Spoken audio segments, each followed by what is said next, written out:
Welcome back. The vehicle saga between former St. Lucia High Commissioner to the UK, Dr. Ernest Hilaire, the Customs Department and the government of St. Lucia continues to brew.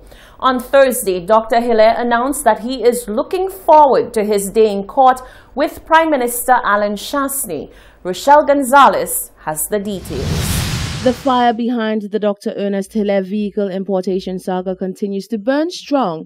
Dr. Hilaire is, however, turning the heat up a notch or two as he announced on Thursday that he is looking forward to his day in court with Prime Minister Alan Chastanet.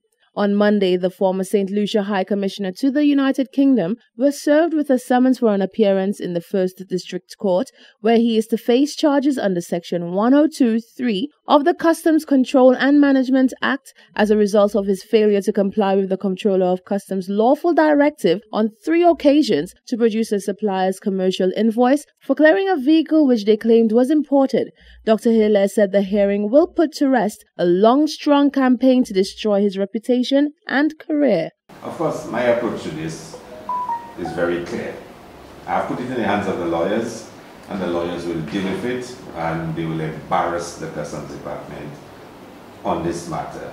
It's a very simple matter, and it just, in many ways, though simple, highlights just how vindictive and abusive this government is. This is a matter which they are persistent in their approach that they must embarrass myself as a parliamentarian for obvious reasons. Elections is coming, and surely you want to embarrass, in this case, Ernest Hilaire, the parliamentarian for Castries South. The parliamentarian went on to say that the campaign against him is not only political, but that it is also part of a very personal vendetta. Of course, you know historically the issue I've had with the Prime Minister. I sued him for comments he made, and I've been very resolute in my approach in Parliament, holding him to account. And of course, this really is retribution, an attempt to embarrass me, an attempt to, denigrate me in the eyes of the public. And I can assure you that once this hurdle has been cleared, we will sue the government for malicious persecution, and we will sue them for abuse of public office, for abuse of power. There's no two ways about it.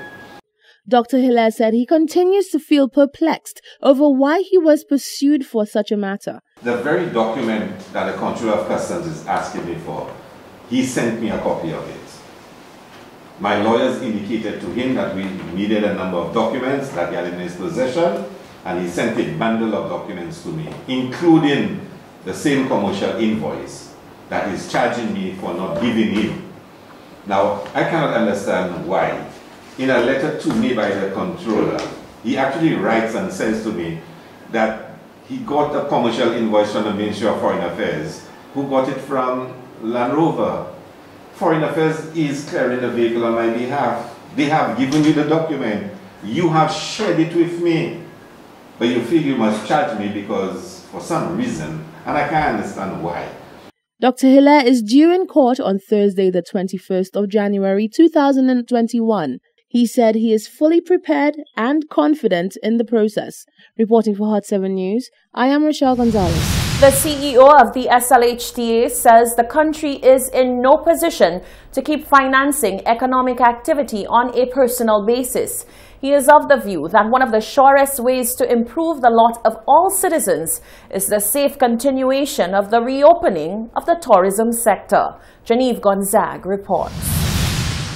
The layoff period, as well as the economic relief program that was provided by the National Insurance Corporation, has come to an end. While some people are fortunate enough to have secured their jobs back in the first phase of the reopening of the tourism sector, thousands are still unaware of how they will make ends meet. It has been suggested by many that the ERP program be reinstated. The Chief Executive Officer of the St. Lucia Hospitality and Tourism Association, Noorani Aziz, says there is no way that monies can be handed out to people anymore. I can't see that it is very sustainable to keep giving handouts or to keep financing economic activity in this way. At the end of the day, the only solid solution to my mind is a safe and sustainable reopening of our trade, safe and sustainable reopening of our industries, safe and sustainable re-entry of workers into the world of work, And of course, we can use the tourism industry as an engine to drive that economic stimulation that is so critically needed right now. He says, as the country continues to navigate through the times ahead, employers within the hospitality and the tourism sector need to establish regulations to secure the human resource. I think our best bet is to ensure that even as we move into this new paradigm, that employers look at things like health and medical insurances for their workers, that we ensure we design pension schemes and plans to safeguard the future, and that we ensure that financial literacy is part and parcel of the training and development of our employees, because empowered, healthy employees make for very productive citizens. He says many individuals and business places have not made any money. As such, it is imperative that the sector, which accounts for a majority of the jobs in St. Lucia, be allowed to continue branching out in order to bring back some semblance of economic normalcy to the country. Reporting for Hot 7 News, I am Genevieve Gonzaga. St. Lucia received its first international flight on the 9th of July. 4 months after the tourism sector reopened, the public relations manager of the St. Lucia Tourism Authority, Doreen Georges, says the island is doing remarkably well. She says although the island is experiencing some challenges with community spread of COVID-19, the Ministry of Tourism will continue its efforts to ensure the safety of tourism workers and visitors. She says even greater things are in store for the industry, as the Canadian market is slated to reopen on the 7th of November. We do also look forward to the winter period, which is usually our most busy period, and we look forward to welcoming several more flights. We see that Air Canada has announced their return to St. Lucia on the 7th of November, and for us this is good news because Canada contributes or has contributed in the past to about 40,000 arrivals per year. She informed that so far, 30 properties have been COVID-19 certified. Georges says more than 10 hotels and resorts are scheduled to reopen between October and December. So just to name a few of the properties, Tikai Resort and Spa has been rescheduled to reopen on November 1st. Windjammer Landing Villa Beach Resort, November 19th. Royalton St. Lucia, October 27th. Mystique Royal, December 1st. And we also have a few more properties listed for reopening later this year. Several sites and attractions have opened up, and as of Thursday, Pigeon Island National Park and the Lucian-style Segway tours have been certified for operation. That was SLTA manager Doreen Georges. Soufrière MP Herod Stanislas has come out to strongly condemn the information circulating via voice note, alleging that there is an outbreak of COVID-19 at the Sandals Resort. He says the statement is false and was undoubtedly made in an attempt to advance a divisive partisan political agenda. In a press statement, he says there are dangerous implications of such reckless engagement. He notes that from the start of the pandemic, St. Lucia's travel and tourism sector, the backbone of the island's economy, has felt the full brunt of the widespread shutdowns caused by the crisis. For his constituency, he says the ramifications have been especially brutal. He notes that taxi drivers, farmers who sell their agricultural produce to hotels, tour operators, tour guides, hotel staff, and many others who depend on the tourism sector to gain an income have been directly affected by the crisis and propaganda. Sandals, for its part, also released a statement earlier this week denouncing the voice note as absolutely false.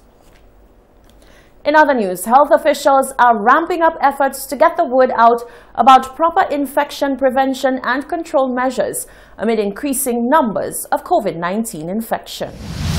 Naomi Grandison of the Bureau of Health Education says for some time now, people did not take seriously the COVID-19 national epidemic due to the low number of COVID cases on island. However, since the 10th of October, the island has recorded 13 cases of the virus, jumping from 29 recorded cases to 42 recorded cases so far. Health officials say the influx of confirmed cases is evidence of community spread of coronavirus. Grandison says it's now time for St. Lucians to rethink the way they look at the global pandemic and the national epidemic. Everything seemed to be nice and rosy, I heard a lot of people saying we were COVID-free. The better statement would have been to say our risk is low or there is no evidence. Look at how quickly it has changed, and it's not only in St. Lucia, but all over the world. Look at France, look at various countries in Europe. What we do want to say, we continue to get additional information about how contagious and infectious COVID-19 is. And if you are to have a case where at this point, due to contact tracing, we cannot identify the link, this means that every person that you come in contact with is a potential person with COVID-19. Grandison says it is imperative that people practice social distancing amid community spread of the virus.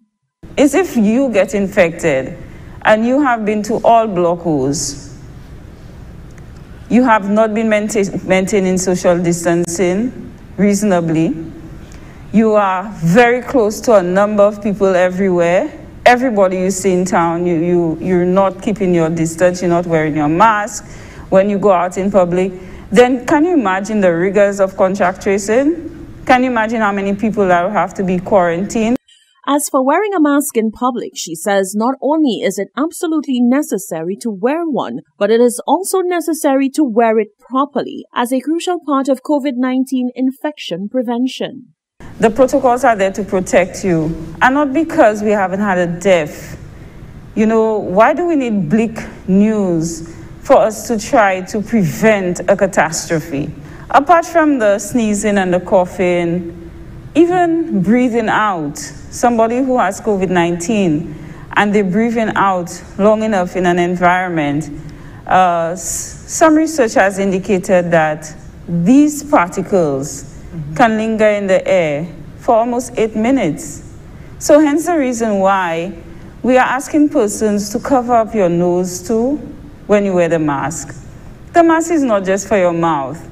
I think some people understand the speaking part. It's not just the coughing. Persons get the speaking part because, you know, the particles are larger. Even if you speak, some persons, the spit comes out. But we need to consider the breathing aspect too.